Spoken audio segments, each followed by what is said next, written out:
मैं विमला त्रिपाठी तुलसी मैया का भजन गा रही हूँ।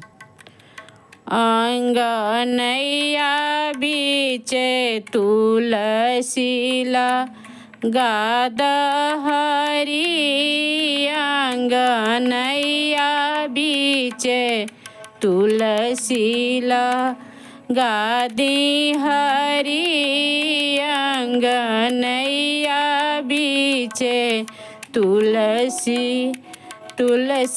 लगा दी हरी, चौरा बन्हा दी हरी।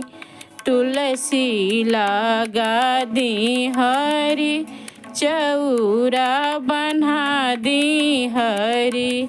गजमती दिया राधी हरी, आंगनैया बीचे तुलसीला गादी हरी, आंगनैया बीचे तुलसी।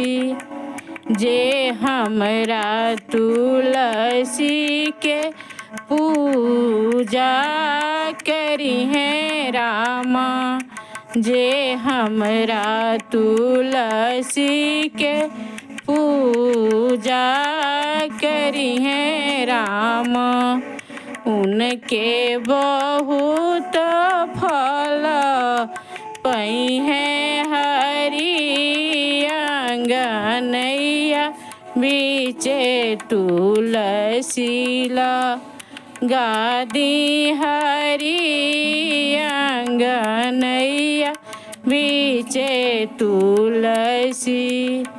नैहर सुख पई है राम, ससुर सुख पई हन।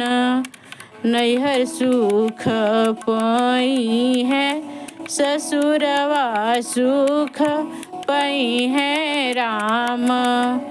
सिंदूर होई है अमर सखी, आंगनैया बीचे तुलसीला गादी हरी, आंगनैया बीचे तुलसी गादी हरी, आंगनैया बीचे तुलसी।